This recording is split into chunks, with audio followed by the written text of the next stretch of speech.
Welcome to the Slop Farm. Enjoy the video. You begin by validating access. Confirm your tenant license includes Copilot and AI capabilities, then enable those features in the admin center. Once done, assign licenses to the users who need AI assistance and make sure Office apps are updated to the latest build. Next, sign into Word, Excel, or Outlook with your work account so the AI features appear.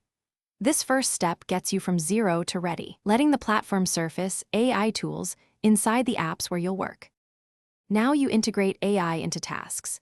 In Word, provide context and ask Copilot to draft, outline, or rewrite, then refine what it generates so it matches tone and facts. In Excel, prompt for formula help, data cleaning, or trend analysis, and always verify critical calculations.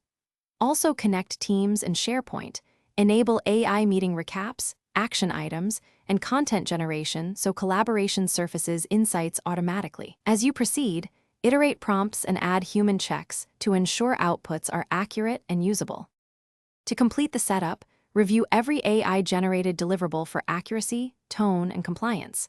Apply your organization style and sensitivity labels before sharing. Make sure governance is active. DLP, sensitivity labels, and consent policies protect data when AI accesses content.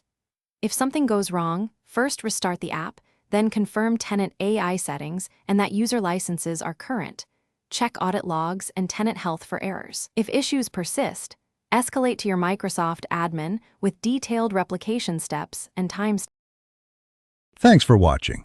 Consider subscribing if we helped you today.